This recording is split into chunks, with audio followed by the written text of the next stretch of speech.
चलें जी, lecture 69 part B, बिस्मिल्लाहिर्रहमानिर्रहीम। Okay,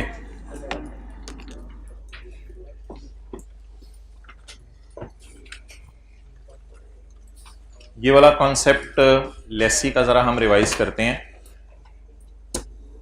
question 12 page 131, lecture 69 आपने कंप्लीट सुन लिया है, तो इसकी डिस्कशन हो गई थी सवाल की थोड़ी सी, बाकी हम आप करने लगे हैं।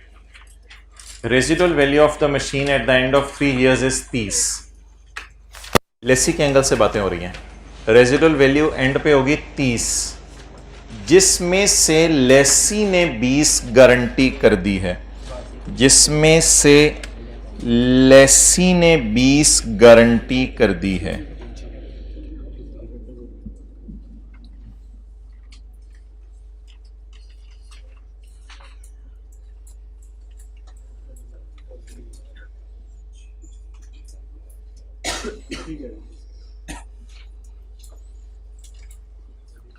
मैंने कहा था ये हमारी किताब का पेज नंबर है 40, निकालने की जरूरत नहीं, वॉल्यूम 1 है ही नहीं आपके पास। मैंने कहा था अगर लेसी खाली गारंटी कर दे 6, उसको जीआरबी ले लीजिएगा। अगर रेजिडुअल वैल्यू हो 15, वो गारंटी करे 10, तो फिर उसे मेरे ख्याल से गारंटी के मड में कुछ पे करना नहीं पड़ेगा, क्योंकि ऑलरेडी वो चीज 10-15 की बिक जानी है बाजार में, तो फिर गारंटी के मद में उसे 0 पे करना पड़ेगा। तो ये वाला सिनेरियो बन रहा था। रेजिडुअल वैल्यू, ये लेसी के एंगल से पढ़ रहा हूं, लेसर के एंगल से जब पढ़ूंगा फिर मैं बाद में बताऊंगा। रेजिडुअल वैल्यू लेसी ने समझा है कितनी है? 30। लेसी का अंदाजा है कि मेरी रेजिडुअल वैल्यू 30 है, जिसमें से उस 20 की गारंटी कर दी है। तो इसका मतलब है उसको पता है मैंने चीज को इंशाल्लाह मिसयूज करना ही नहीं, तो 20 की गारंटी तो लेसर की रिक्वेस्ट पे कर दी उसको, वो अब उसने कर दी। लेकिन मुझे बताएं अब ये बाजार में बिक कितने का जाएगा? 30 का। तो फिर लेसी को ये 20 देने की जरूरत पड़ेगी या नहीं पड़ेगी? तो अब जीआरबी हम कितनी लेंगे? 0 लेंगे। अच्छा, समरीज वाला पेज कौन से? 68 60।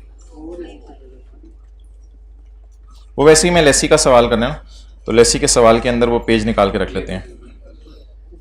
चलें जी, how we will start the question.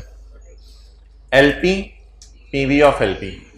Entries देखें लेसी की क्या क्या है। ROU debit, lease liability, credit. Lease liability में क्या क्या आएगा?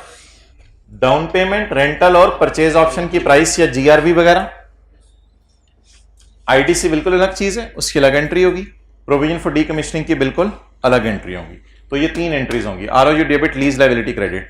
ये पैसे हमने लेसर को देने हुआ करेंगे, ये पैसे हम लॉयर को देंगे, और ये पैसे डी इंस्टॉलेशन के वक्त मजदूरों को देंगे। तो ये तीनों एंट्रीज इकट्ठी भी कर सकते हैं आप मर्ज करके, यानी तीनों को जमा करके आरओयू में डाल दें। ये 3 एंट्रीज अलग अलग कर सकते हैं, अलग अलग कर लेंगे जरा आसान हो जाएगी। ठीक है। अमोर्टाइजेशन शेड्यूल में कौन सी चीजें जाती हैं? अमोर्टाइजेशन शेड्यूल में वो चीजें जाती हैं जो पीवी ऑफ एलपी की कैलकुलेशन में यूज होती हैं, और वो कौन सी चीजें? डाउन पेमेंट, रेंटल और परचेज ऑप्शन। अब इस फॉर्मेट को सामने रखते हुए सवाल करना शुरू करते हैं। एलपी में क्या जाना है? एलपी में जाना है डाउन पेमेंट, रेंटल और परचेज ऑप्शन की प्राइस या जीआरबी। डाउन पेमेंट सवाल में गिवन नहीं है, वो आ गई 0। अच्छा यार, मैं कोई लफ्ज बोल रहा हूं कि एलपी में आईडीसी जानी है, एलपी में डीकमीशनिंग जानी है? नहीं नहीं नहीं नहीं, आईडीसी और डीकमीशनिंग आरओयू की कॉस्ट में जाएंगे। लायबिलिटी में क्या जाना है वो ये सफा बताएगा। डाउन पेमेंट, रेंटल और पीओ। हाँ, रेंटल में मैंने कहा नेट ऑफ आईडीसी, कोई लिखना चाहे तो रेंटल में नेट ऑफ आईडीसी। तो शुरू करें जी। डाउन पेमेंट बोले 0, रेंटल ये, जीआरबी 0।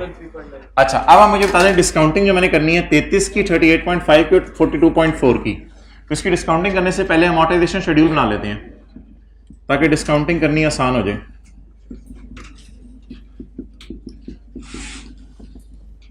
यकम जनवरी 2020, पहली लाइन खाली। 33 या 35? 33।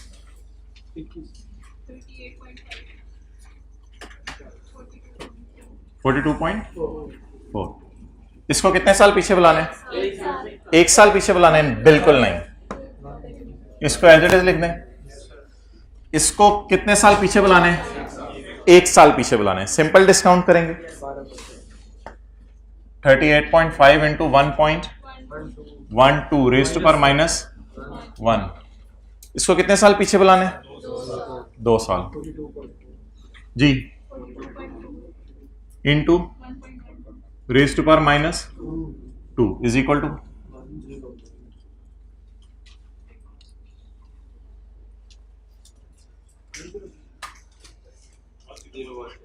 जी 10.2। चलें नोट कर लो।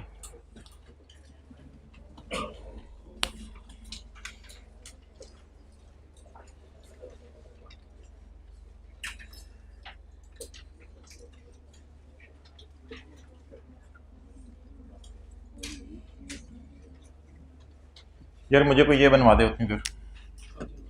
101.2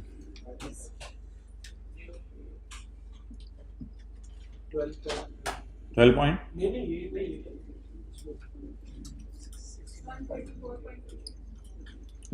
बढ़ कैसे सकता है? 68.2 68.2 इंटरेस्ट 8.2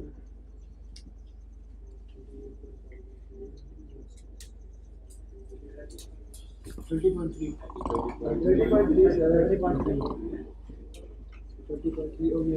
7.9 4.5 27.9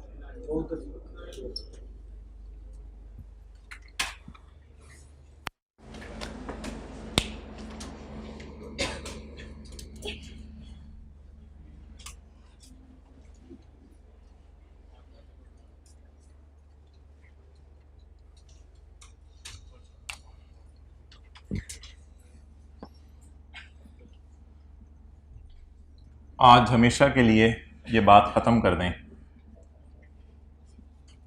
डाउन पेमेंट को लेके जाना है, रेंटल को आईडीसी से नेट करके लेके जाना है, परचेज ऑप्शन को लेके जाना है, जीआरवी यूजीआरवी को लेके जाना है, इंस्टॉलेशन को लेके नहीं जाना, डी इंस्टॉलेशन को लेकर नहीं जाना, आईडीसी को लेकर नहीं जाना। ये चीज़ें पीवी ऑफ एलपी से ताल्लुक नहीं इनका ना, तो बजाय के ये याद करें कि कौन कौन सी यूजीआरवी कहाँ से आ गई लेसी में, बजाय के ये याद करें कि कौन कौन सी चीज़ें नहीं लेके जानी, बस ये याद कर लें कि कौन कौन सी चीज़ें लेके जानी है पीवी ऑफ एलपी में।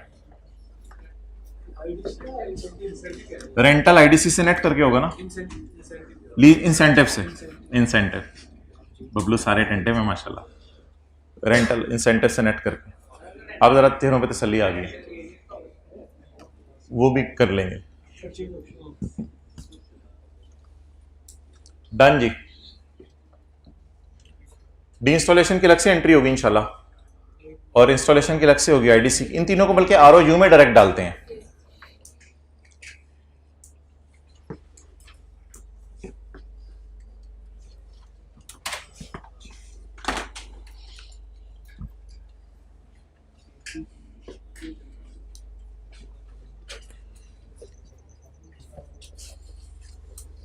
चलिए जी, पहले साल की एंट्रीज करवा दें।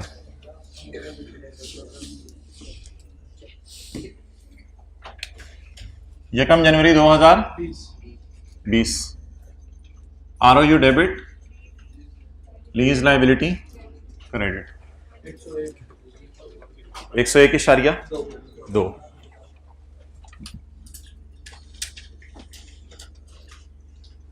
मेरे ख्याल से एक दो और फिगर्स सवाल में पड़ी हैं, वो तरह मैं देख लूँ। एक दो और फिगर्स सवाल में पड़ी हैं। एक पड़ी हुई है आईडीसी, कितनी? 5 की। इसकी एंट्री बता दें। Lawyer fees, asset debit cash credit, lawyer fees. अच्छा, आपने इसमें इंटरेस्टिंग बात क्या नोट की है? नहीं, ये सारी लेसर को पेमेंट्स है, ये सारी लेसर को पेमेंट्स है। ये इंटरेस्टिंग बात है इसमें। ये लेसर को नहीं देनी, लॉयर को देनी है। ये मजदूरों को देने हैं इंस्टॉल करने के पैसे, डी इंस्टॉल करने के पैसे भी दोनों को देने हैं। ये सारी लेसर, इंसेंटिव भी लेसर से रिलेट करता है। अब तो शायद पक्की बात ज़हन में बैठ गई, इंशाल्लाह भूलेगी भी नहीं। अच्छा जी, आप बताएं भाईजान, अभी तो एसेट की कॉस्ट में चीज़ें डालते रहें हत्ता कि एसेट की जान निकल जाए। ROU डेबिट 5, ये किसकी एंट्री होगी? IDC। एक और चीज़ एसेट की कॉस्ट में डालनी होती है, वो आज मैंने आपको पिछले लेक्चर में बताई है, डिसमेंटलिंग कॉस्ट। अच्छा यार, डिसमेंटलिंग कॉस्ट तो है ना, ये लेसी का एक अपना ही चीज़ है, इससे लेसर का तो ताल्लुक ही नहीं। तो डिसमेंटलिंग को कभी भी लेसर के रेट पे ना कीजिएगा, चाहे सवाल में बताओ कि हमें पता भी है। डिसमेंटलिंग के लिए आपको हमेशा अलग से रेट देगा। तो डिसमेंटलिंग के लिए the discount rate of 12 may be used wherever required but not given. तो इसका डिसमेंटलिंग का रेट फिर इसी के ऊपर डिस्काउंट कर लेंगे। कितने परसेंट पे? 12% पे। अभी थोड़ी देर पहले मैंने एंट्री करवाई है, अगर किसी को याद हो। ROU डेबिट ना ना ना ना, ये तो 3 साल बाद पे करनी है, 3 साल बाद पे करनी है। करवाएं जी। 4 इंटू, पहले डिस्काउंट करें फिर डिस्काउंट बाद में खोलेंगे, पहले डिस्काउंट करें तो सही। 4 इंटू 1.2 कितने साल है? 1 2 3 साल की लीज है। तो कितने साल बाद एसेट लेसर को वापस करना होगा? 3 साल बाद डी इंस्टॉल करके। Raise to power minus 2.8। Done हो गया। ये एंट्री सिर्फ नहीं है बस आज, और इंसेंटिव रिवाइज हो गया। बस आगे खत्म करें।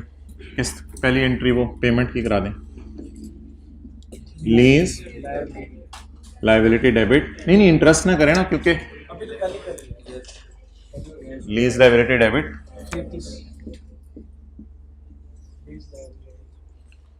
ये इंटरेस्ट ना बुक करना पड़ेगा।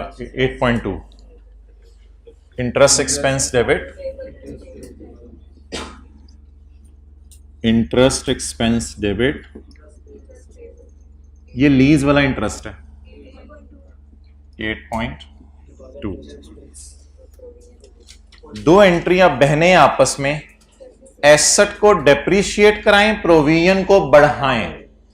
एसेट को डेप्रीशिएट करवाएं, प्रोविजन को बढ़ाएं, ताकि जब 3 सालों बाद मजदूरों को पैसे देने हो तो वो वहां तक लायबिलिटी पहुंची हो जहां तक हमें चाहिए। तो अब दो एंट्री बहने आपस में, ROU की डेप्रीसिएशन और प्रोविजन को बढ़ाना। 31/12/20। लो जी, पहला साल ही नहीं खत्म हो रहा। बोले बोले बोले बोले। Depreciation debit 109 divided by 3.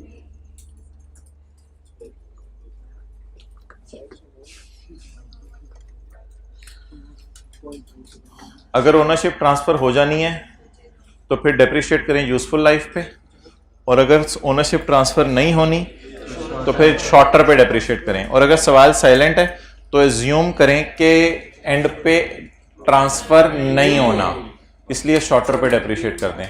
बल्कि लाइफ तो शायद अभी तक सवाल में मेरे ख्याल से गिवन ही नहीं है, तो फिर मजबूरन 3 साल के ऊपर ही करेंगे।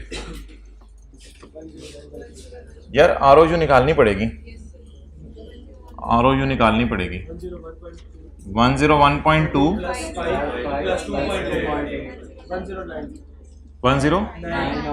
एग्जैक्ट। ये फैक्टर कितने साल की डेप्शन दे देगा? 1 साल की। ये फैक्टर कितने साल की डेप्शन दे देगा? 1 साल की। हमें चाहिए भी 1 साल की। 36.3।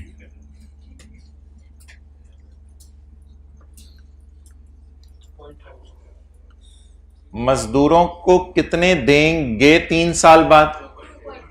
2.8 नहीं 4। तो 2.8 पे अगर ये लायबिलिटी नजर आती रही तो ये तो एक गड़बड़ है। इसकी जो अलग से एक एंट्री कोई कर लें। 31/12/20। जी बोलें। इंटरेस्ट एक्सपेंस डेबिट, ये डेबिशन और इंटरेस्ट बहने आपस में साथ साथ एंट्री हुआ करेगी। प्रोविजन बैंक लोन टाइप कोई चीज है, बस इस पे इंटरेस्ट बुक कर लें। 2.8 इंटू 12%, 0.3।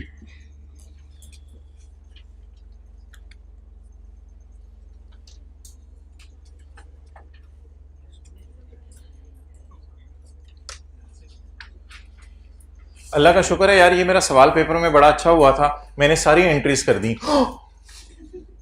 बैलेंस शीट मांगी हुई थी,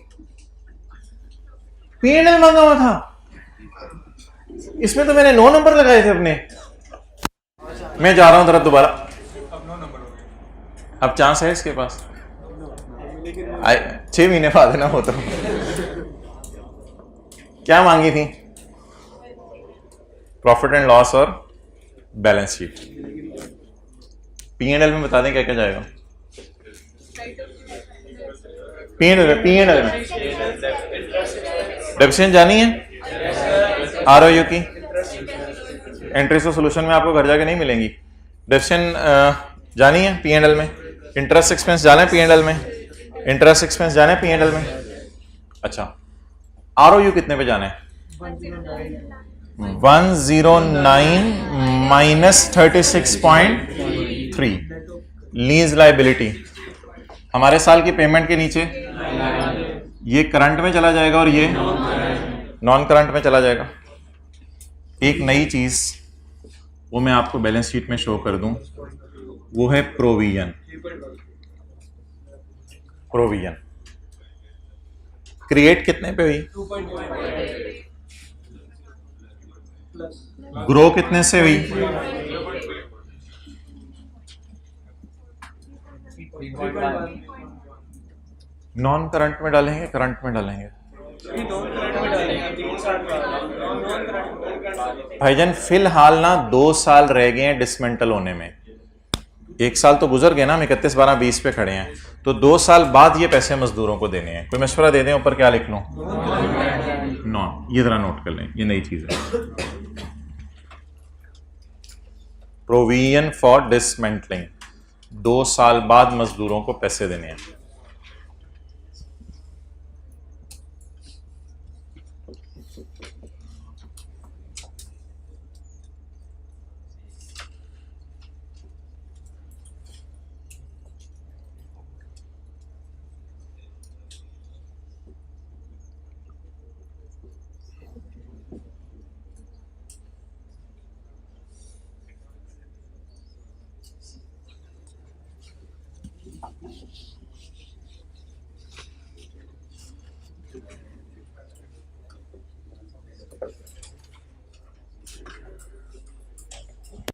इधर आ जाएं।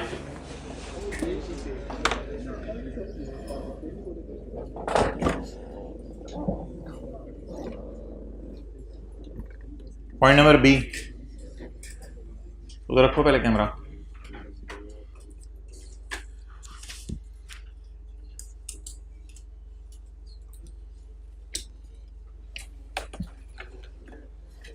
अच्छा, इसका कौन सा नोट बनेगा? लेसी का अगर नोट मांग ले, लेसी का अगर नोट मांग ले तो कौन सा बनेगा? ROU का।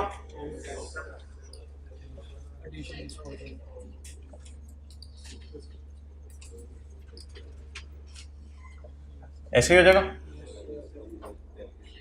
एडिशन में डालेंगे, ओपनिंग में डालेंगे? एडिशन में डालेंगे। और अकामुलेटेड डेप्रिसिएशन और डेप्रिसिएशन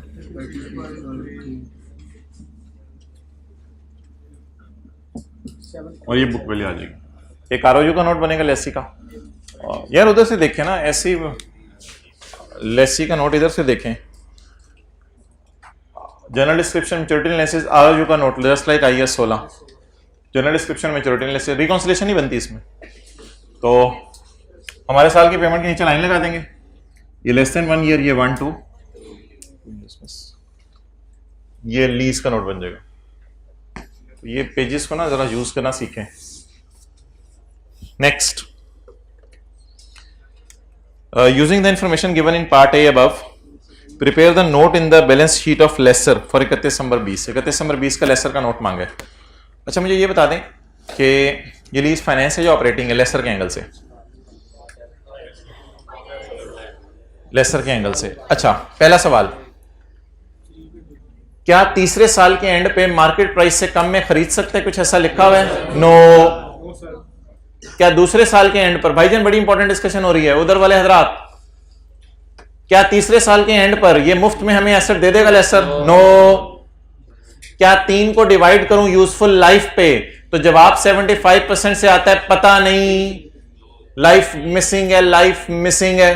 इस सवाल का जवाब आ नहीं सकता, नो या यस मैं नहीं बोल रहा, इस सवाल का जवाब आ नहीं सकता। चौथी चीज, फेयर वैल्यू सवाल में गिवन नहीं है कि मैं पीवीज को डिवाइड करूं फेयर वैल्यू से, पीवीज पकड़ूं मैं फेयर वैल्यू से डिवाइड करूं। सवाल वाला निहायत शहजादा था, ना इसने फेयर वैल्यू दी ना इसने लाइफ दी। इस चौथे सवाल का जवाब भी नहीं पता चल रहा। पांचवा सवाल क्या, एसेट स्पेशल नेचर का है, कोई नहीं सवाल में लिखा हुआ। अब 3 सवालों का जवाब नो आया और चौथा और पांचवा लग नहीं सकता, क्या करें? It is the worst question in ICAP history which came, ये मार्च 2021 वालों के साथ हुआ था। कोई मिले ना सड़क पे मार्च 21 वाला, उससे पूछेगा लीज के दूसरे सवाल में तूने ऑपरेटिंग लीज वाला नोट बनाया था, फाइनेंस लीज वाला नोट बनाया था। आधे बच्चे फाइनेंस लीज वाला नोट बना के आए थे तकरीबन, इधर जो मुझे मिले, हो सकते हैं मुझे मिले ही वो। अच्छा, आधे बच्चे फाइनेंस लीज वाला नोट बना के आए थे, आधे ऑपरेटिंग वाला नोट बना के थे। अल्लाह का शुक्र है पास दोनों हो गए थे। और ICAP को जब कमेंट्स दिए हमने तो ICAP ने भी अब तौबा कर लिया कि ऐसा सवाल मैं आइंदा इंशाल्लाह नहीं डालूंगा।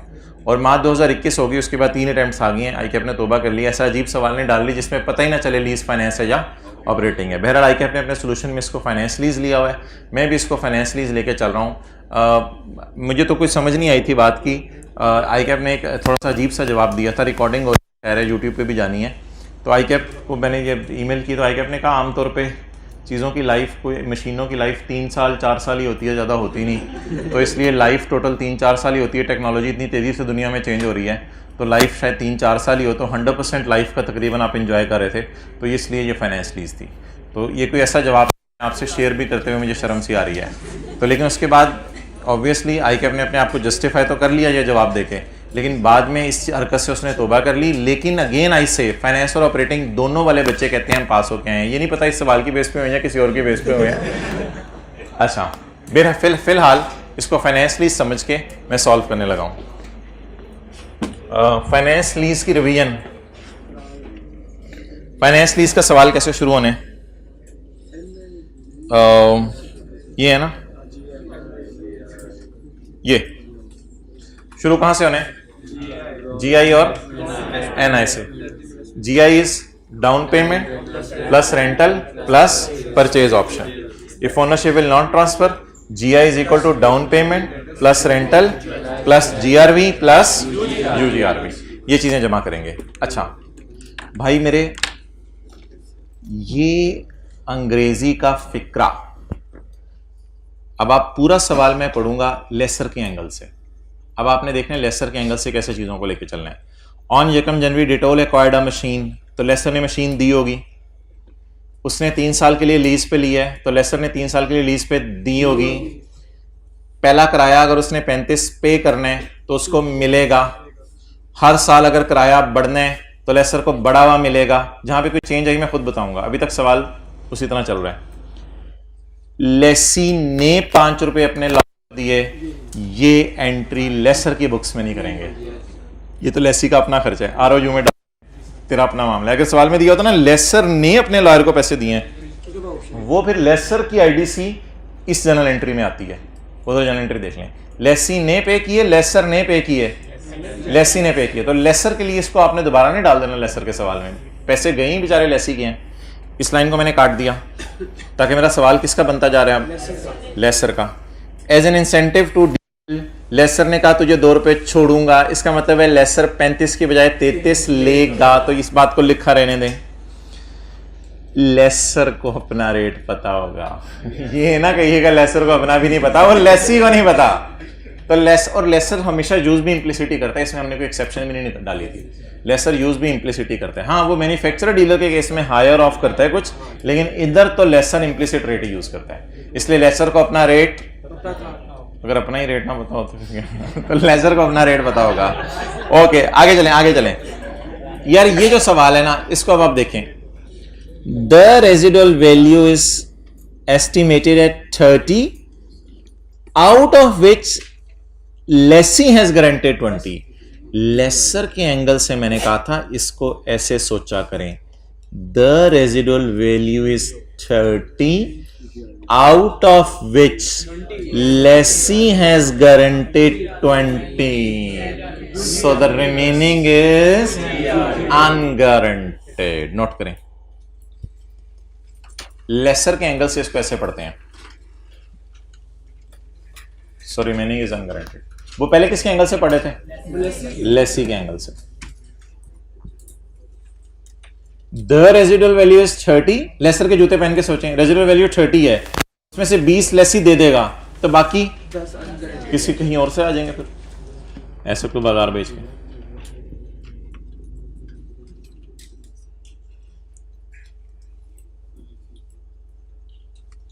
ओके, नेक्स्ट, ये जो मजदूरों को पैसे देने हैं डी इंस्टॉलेशन के, ये किसने देने होंगे? डीएल इज ऑब्लाइज्ड टू, या डीएल मजदूरों की तरफ लायबल है?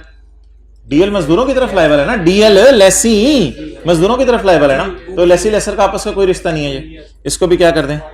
काट दें। इस डिस्काउंट रेट को यूज करने की जरूरत नहीं, लेसर के लिए एक ही डिस्काउंट रेट है, वो ऊपर अवेलेबल है। अब ये हमारा डाटा हो गया सवाल का। अब हम शुरू करते हैं डाउन पेमेंट, रेंटल और परचेज ऑप्शन, बल्कि down payment, rental, GRV, UGRV. GI down payment, बल्कि जीआई को छोड़ें, एनआई। एनआई क्या होती है? PV of LP plus PV of UGRV. जी 38.5 प्लस, इनको डिस्काउंट करना है यार, साथ साथ पीवी करनी है, तो 33 इंटू लीज पेमेंट में क्या क्या आता है? डाउन पेमेंट, रेंटल और जीआरवी। अच्छा जी, down payment 0, rentals blue marker से मैं कर लेता हूं, लेकिन डिस्काउंट रेट कितना लगाना है? 11%। 33 इंटू 1 पॉइंट, इसका एडवांस है 33 plus 38.5 into 1.11 raise to power -1 raise to power -2 into 1.11 raise to power -2। ये क्या हो गए? रेंटल। जीआरवी यार अलग अलग जो है ना, मैन्युफैक्चरर, डीलर, लेसर में लिखा करें, इधर अलग अलग वैसे लिखने की जरूरत नहीं होती, कोई पीवी ऑफ यूजीआरवी अलग अलग लिखने की जरूरत नहीं होती, मैन्युफैक्चरर, डीलर, लेसर में अलग अलग जरूरत होती है। GRV 20 into 1.11 raise to power -3 3 सालों बाद, क्योंकि जीआरवी, यूजीआरवी और परचेज ऑप्शन हमेशा लीज टर्म के एंड पे आएगी, और UGRV 30 into 10 into 1.11 raise to power -3 124। ये 20 और 10 कहां से आया?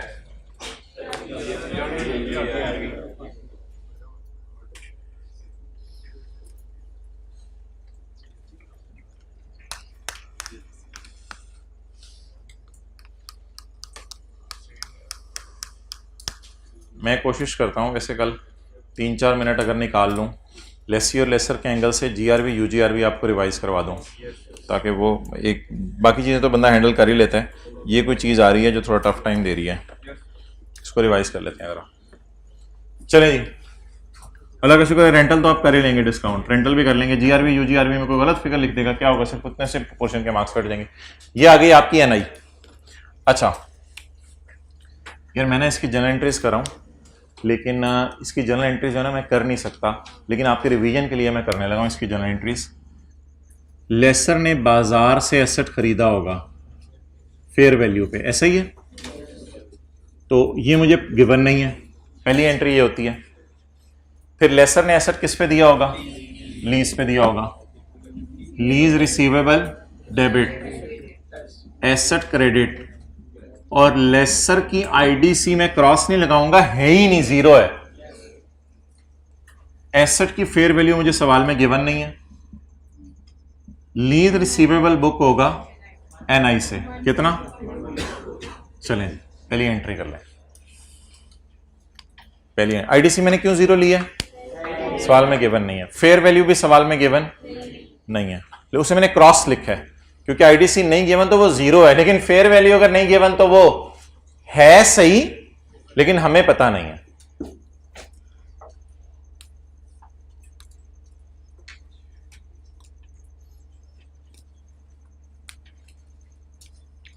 अच्छा, जो इसका अमोर्टाइजेशन शेड्यूल बनेगा 124 से शुरू होगा ना, और एंटायरली डिफरेंट इसका अमोर्टाइजेशन शेड्यूल होगा। तो बस मैं अब आपको इसके सोल्यूशन से इसका नोट दिखाने लगा हूँ, फिर क्लास खत्म करते हैं। ये तो पहली जनरल एंट्री होगी। जनरल एंट्री जरा अपनी पक्की रखा करें यार। वैसे आपकी बात ना बिल्कुल ठीक है, क्योंकि ना आईडीसी 0 है, इसलिए आप रिवर्स वर्किंग कर सकते हो। ये 124 होगी, ये भी 124 होगी, ये भी 124 होगी, और बिल्कुल मुझे इस बात पे एतराज नहीं है आपकी। तो हाँ, लीज रिसीवेबल एनआई क्यों आई, मैं तो कुछ भी नहीं समझाऊंगा आपको, मैं तो बस ये सफा दिखाऊंगा आपको। ये सारा समरीज को जरा पक्का रखो, समरीज को पक्का रखो। लीज रिसीवेबल एनआई पे, एसेट फेयर वैल्यू पे, cash credit, asset debit, cash credit. ये इंशाल्लाह जब आप आखिरी दिनों में रिवीजन करते हैं ना, तो ये चीज़ें ज़्यादा पक्की हो जाती हैं। मैं इसीलिए भी साथ साथ दिखा के कर रहा हूँ ताकि अगर भूली में तो याद आ जाए। अच्छा जी, अब इसने क्या मांगा है सवाल में? नोट मांगा है।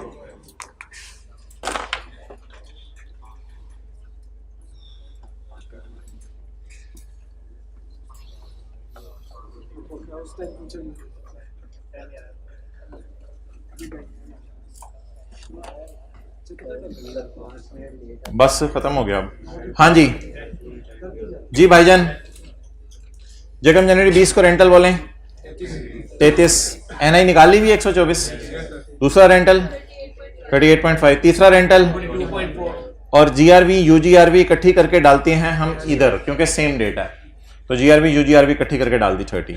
लेकिन याद रखिएगा इसमें जीआरवी कितनी है और यूजीआरवी कितनी है, वो अलग से याद रखिएगा। ये क्या है और ये यूजीआरवी। ये करने के बाद हमारे साल की पेमेंट के नीचे, ला सबर, हमारे साल की पेमेंट के नीचे लेस देन 1 ईयर, 1 to 2, लेकिन लेस देन 1 ईयर में ये डालने, 1 to 2 में ये डालने, और जीआरबी डालने, क्योंकि यूजीआरबी आर रिकॉन्सिलेशन अलग से ऐड होनी होती है ना। तो लेस देन 1 ईयर कितना हो गया? 38.5, 1 to 2 ईयर 42.35, 20। यूजीआरबी क्यों नहीं डाली, वो अलग से डालेंगे। 100.85 इधर आ गया, यूजीआरबी डाल दी 110.85, और ये क्या आ गया? अनअर्न्ड, ये वाला और ये वाला, क्योंकि ये तो P&L में चला गया होगा ना, तो ये अर्न्ड कमा लिया और ये अनअर्न्ड 6.88 और 2.96, एंड इट इज ऑल। अच्छा, अब जो असल में दूसरा सवाल था जिसकी वजह से मैंने आपको किया था, वो सवाल आपकी मर्जी है, आप कराइएगा नहीं कराइएगा तो मैं कल क्लास में एक दफ़ा पढ़ दूंगा, आपकी मर्जी है। आपने लोड अपने मुताबिक शेयर करना है कि कल करना है या आज करना है। वो सवाल यहीं पर है। एक मिनट बस मैं दिखा रहा हूँ। कल करना नहीं, कल की क्लास के स्टार्ट में, कल करना नहीं होगा, कल की क्लास के स्टार्ट में मैं डिस्कस कर लूँगा। वो बकर कितना टाइम लगेगा इसको ओपन होने में? ला सा नी, पेज नंबर 154 है किताब का, लेकिन आप लोगों के पास जो है वो किताब अवेलेबल नहीं है, आप लोग जो है वो नोट से देख रहे हैं। तो क्वेश्चन नंबर 6 अगर आप अपने सामने रखें, स्क्रीन ऑन नहीं है, समझ के पुराना ज़माना आ गया है, पेज 154। तो सवाल के अंदर सारा डाटा दिया हुआ है, सिर्फ लिख लें रेंटल मिसिंग है। क्या मिसिंग है? रेंटल मिसिंग है। तो चलें इंशाल्लाह, छोड़ें पर यार, कल करेंगे इसको। मैं कल क्लास के अंदर आके शुरू से बता दूंगा कैसे सॉल्व करना है। ओवर।